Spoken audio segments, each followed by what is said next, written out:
ladies' bathroom. And I said that these guys are perverts. I used the word perverts. Sure. And people were like, oh, Ted, that's a terrible thing to say. How can you say that these guys are, or these, why not? these women, these transgender women, are, as if they were actually women, are perverts? That's a terrible, well, I mean, it's not like I'm not a pervert. I mean, I'm less of a pervert now than I was when I was a teenager, but there are a lot of perverts, all right? I'm not knocking perverts. I'm just saying, we don't need, your perversion doesn't need to be our headline. It doesn't need to be our, public, it doesn't need to be our public worry either. It doesn't need to be the thing that you stand on as your membership card in some kind of diversity rainbow special oppressed group. That's true. Let it go. Just, if you're a guy who wants to grow his hair long and wear a dress or whatever, do your thing, that's your bag. Whatever. I'm not going to tell you you can't, but let it go. Don't say, oh yeah, everybody needs to validate this. Everybody has to look at me. Everybody has to pretend that I'm really a woman. Everybody has to let me go into the ladies' room, even though, that's where little girls go to pee, to be in privacy. Because I'm going to define myself, I'm going to define my whole identity around this weird thing that I do. I think it's really part of the, it's a byproduct, it's a symptom of our loss of identity as a people. If you go back 50 years, or 100 years, or 150 years, there's no question about what your identity is, or what my identity is. We're Americans, or we're Christians, right. Or we're Bay Staters, or we are in the military, or we're a doctor. Right. We derived our sense of identity from the things that really mattered about us. Sure. The things that really mattered about us. Yeah, the revolution, there was a piece about Washington, and one of his big problems was he had militia from all the states, and each of those individual groups were hell-bent on who they were from that state. We're the Virginia militia, we're the Georgia militia, we're the Maryland militia. Right, the things that really we do it this way. The meaningful things. Yeah, where do you come? Who are your people?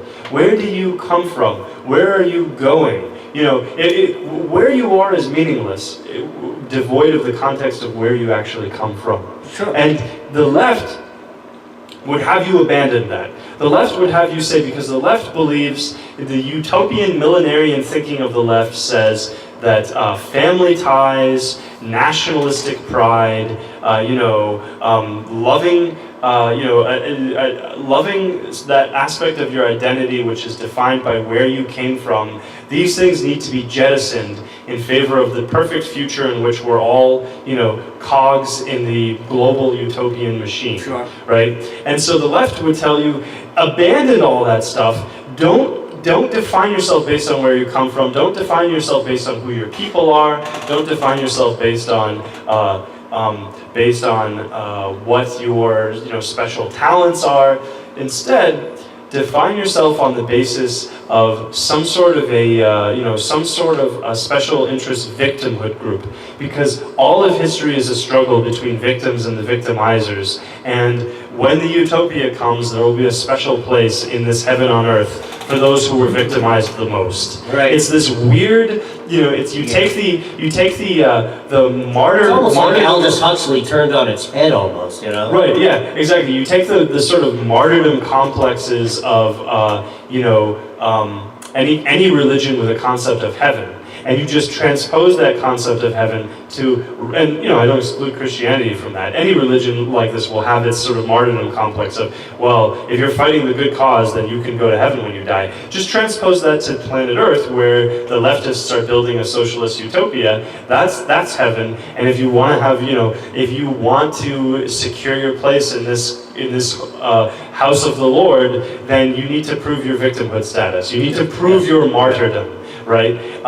It's a really sick way, it's a really unhealthy way of defining your identity. And it's why we see guys in dresses saying, this is the most salient and important thing about me. The fact that I grew my hair long and put on a dress. It's tragic. I feel bad for them. It belittles them. It does. They're belittling themselves, and they don't realize it. It's beneath their dignity as human beings. It's a really sad indictment of where we are as a society. You want to plug your campaign? I do, You've got some yes. stuff. You want to get some information for our Yeah, listeners out there. sure. We are going to be, and actually, Chris, you can introduce Yes, us. We're gonna be, on the 18th of this month, we have a great event coming up here in Worcester, Mass. at 65 Water Street, the Canal Bar, August 18th, 7 p.m. It's our monthly Worcester Tea Party event. It's one that I'm in charge of putting together this month. We've got Ken Abramowitz and Chanel Prunier. who's a doll. Chanel Prunier is very outspoken about the Republican Party, and she's a Republican herself. Former Republican committee woman, was outvoted because of Charlie Baker's. He put a ton of money behind all the so-called minions that he wanted to specially pick in an attempt to derail the Trump campaign and for other reasons. Chanel will be there. Ken Abramowitz, great author, will be talking about Islam, the good and evil of Islam, the war on terrorism, and I told Ted's going to come down. The Busiek campaign will be there. The Yeah, Busiek so campaign will be you there. get a three Russell for- Taub will be there because he's the Oh, is one Russell Taub showing up? Russell Taub That's is showing awesome. up there. That is That's awesome. going to be great. He's running for Congress down in the 1st District of Rhode Island. He's been on the show. He's an awesome guy. Yeah, he is. He really, really is. So this is going to be a great event. We're getting some good numbers. I've got a lot of hits on the email. The Facebook event page is just starting out, but I'm already getting a lot of stuff from Twitter and private phone calls and other information. We're going to be packing the place. And, So you guys want to great. get a 4-for-1. You get Abramowitz, Prunier, Busiek, and Taub all in the same place, same spot. Come on down. Is it at the canal? It's Canal Bar, 65 Water Street, Worcester, Massachusetts. All right, so and that's on the 16th of August, correct? 18. 18th, Come I'm sorry. on. Wow, bam, I'm sorry, See, guys. this is why you have a campaign manager. Yeah, forget about the political suicide. I'm going to commit real suicide after that gaffe. I'm sorry, I shouldn't have said that. It belittles a very terrible All right, tragedy. ladies and gentlemen, that's I all should the be time we ashamed have of here myself. on the There's no good night.